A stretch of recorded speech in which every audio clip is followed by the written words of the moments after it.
that, though. Me too.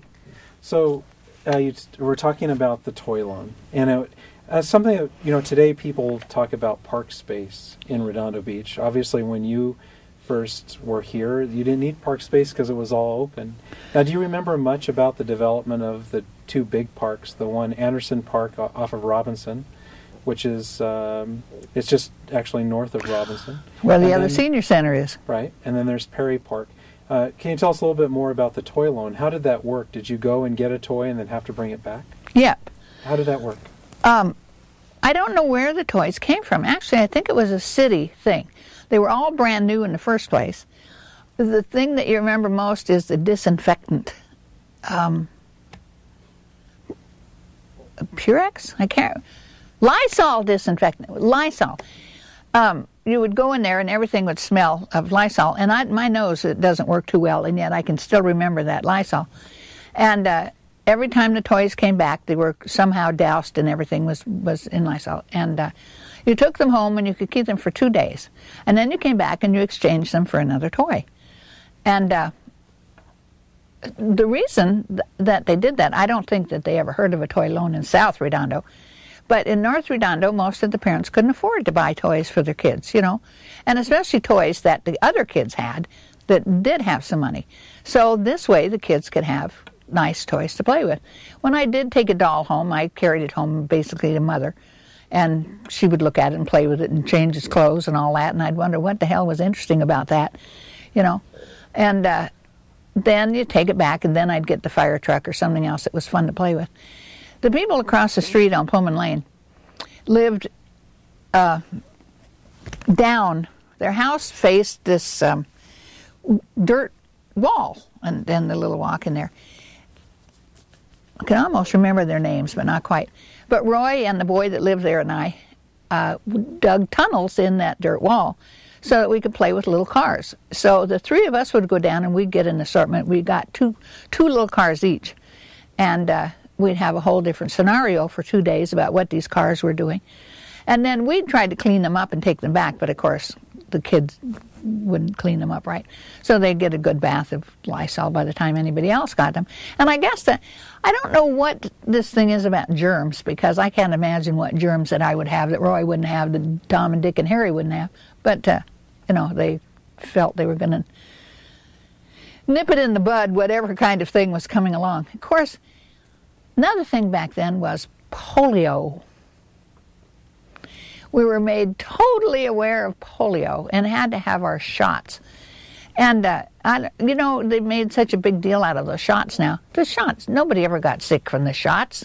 I've got the thing still on my arm, and we got those shots every single year. And I don't know what everybody started getting so upset at them about. Maybe when you don't need them, you don't need them. I mean, if polio isn't a problem, why get a polio shot? But everybody was afraid of getting polio back then. So I guess maybe that was what the Lysol thing was about.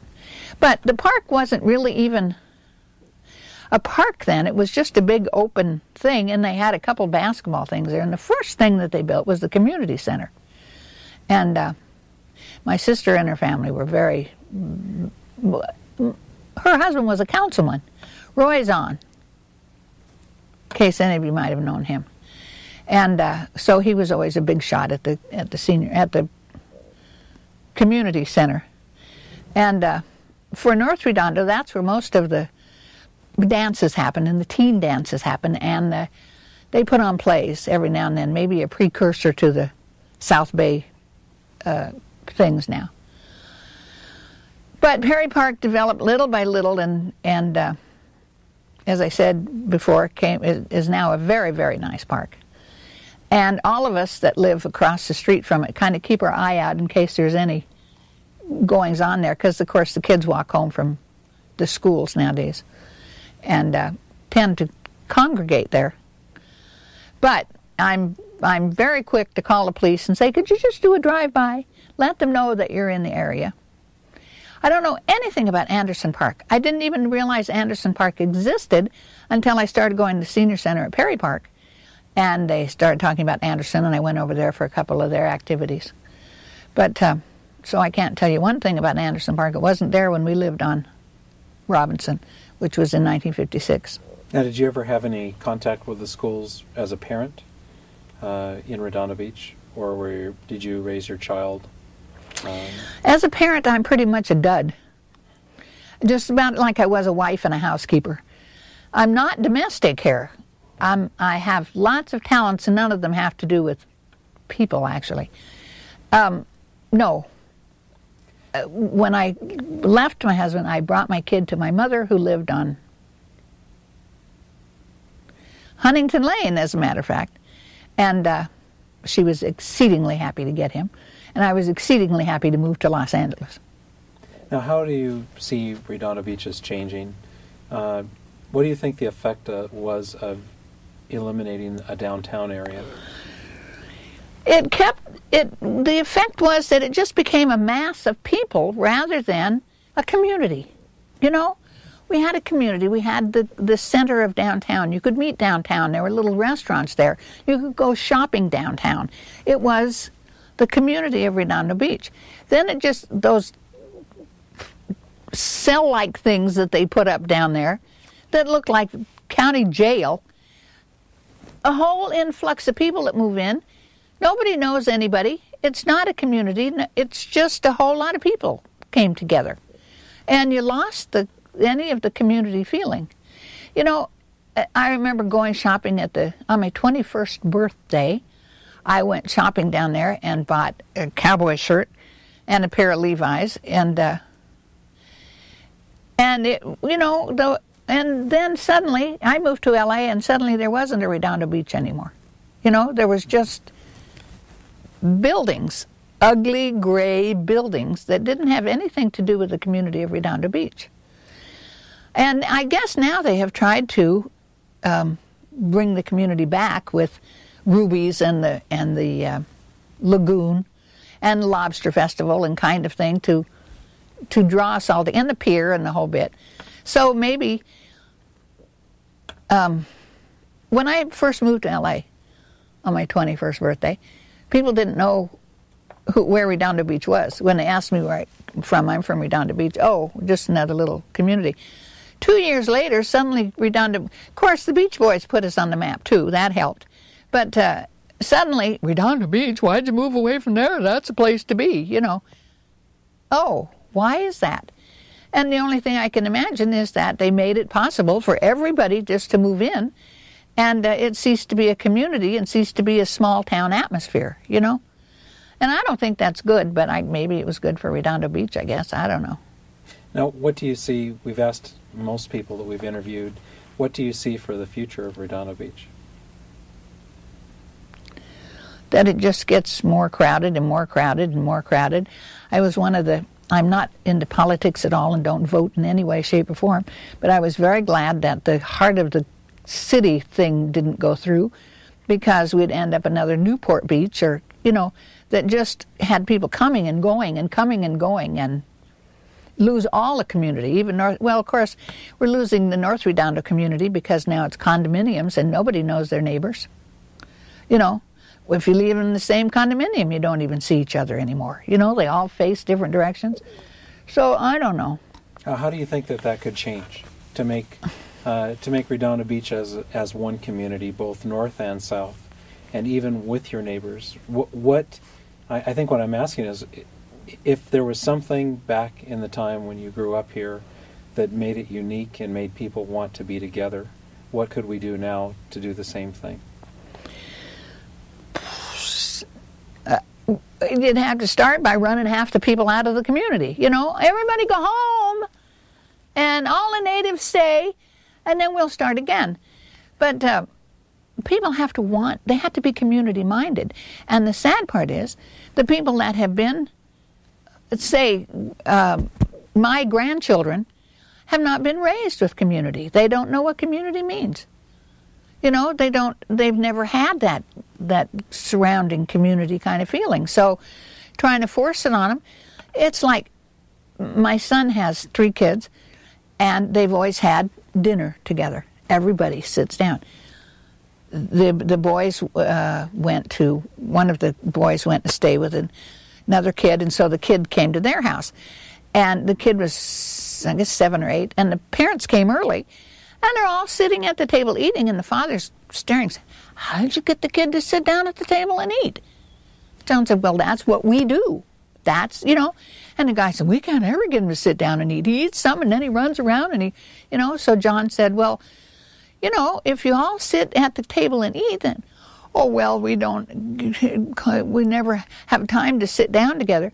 The kid was not raised with this, and it's the same thing with the community. If you have a community and everybody communes together, that's one thing. But if you don't know what that's all about, you can't say to somebody, you're going to be part of a community now, because they don't know what a community is.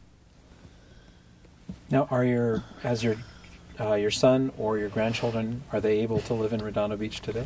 Well, my son was raised by my mother, pretty much, who lived on Huntington in North Redondo, and she would take them to the beach. And with all the other kids in the neighborhood, like she had always done. So my son had a very warm relationship with Redondo Beach. So now they live in Salt Lake City. So when they come down, their daughter wants to go to Redondo Beach. Stays with my sister, who lives on Huntington still. But that's not Redondo Beach. Redondo Beach is the beach. So when they come down, they go to Redondo Beach. And because my son has told them all about Redondo Beach, and that's part of his childhood, so it's part of theirs. So yes, they have that kind of community with it. My mother died on his 6th birthday, or basically. And so it was in that 5 years that she had him that in fact, he thinks of my mother as his mother. When he has problems, that's who he thinks of. And he's had 2 stepmothers and 2 mother-in-laws since then. And so he doesn't need any more mother. But out of all of those, my mother is where his security is, And so when he thinks back on his childhood, he thinks of my mother in Redondo Beach. So you've been to a lot of places. You talked about that you moved around a lot in Mexico. Why is it that you eventually wanted to come back here, and why do you stay here? I didn't. It wasn't anything that I thought of. I didn't even want to move up on the hill with my sister. I was happy in my car in Burbank. And she invited me to Christmas after 5 years. They had disowned me for I can't even remember what. And suddenly she phoned and invited me, and I said to my friend, I don't even know if I should go. And my friend said, you will go, and you will be nice, and you will enjoy it. And then she invited me to Christmas, she invited me to Thanksgiving, then asked me if I was going to help her put her Christmas tree up, and I said, am I going to be here? Well, of course you're invited to Christmas, like I hadn't been rejected for 5 years. Mm-hmm. And so then it was a year, I don't know what year, pouring down rain and wind, and she said, you can't go live in your car in this weather. You just move into this room and be happy. That's my sister.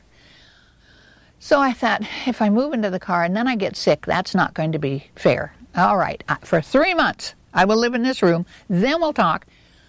3 years passed. I don't know how that happened.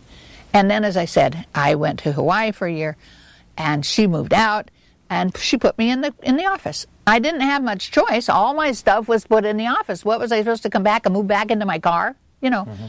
So I moved into the office, and I've been very happy there, and that happens to be on Grant where they had built this thing. So I thought it was, I thought, how am I going to handle this moving back to my childhood state? But it was wonderful, and it's been wonderful, and I still believe it's the most perfect place on earth.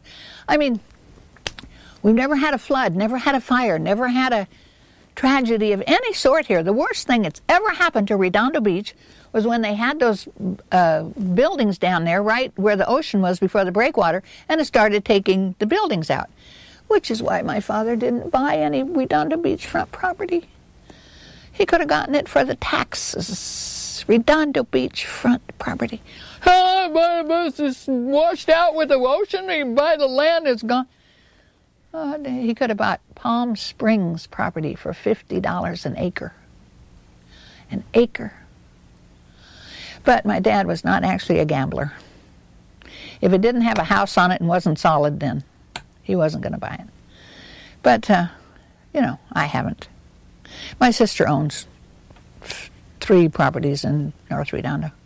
The one I live on, and the one next door, and the one she lives on. So she's fine, and I never needed money. So I don't have any problem. But I still have always thought, when I came down 190th and up Meyer Street and around, and hit that corner of McKay and Pullman for the first time, I burst into tears because it was so emotional, you know, about coming back to my childhood. And the street still looks the same, the same gentle slope, and you still see the same skylight out there that I saw when I was a little kid. And I always notice things like that. I don't know why. But it was an emotional thing moving back. As different as things are. I mean, you look down Pullman Lane and wall-to-wall housing, and you just can't imagine that, you know. Okay. Well, thank you very much. It's the end of our time. You're welcome very much. It's 2:30.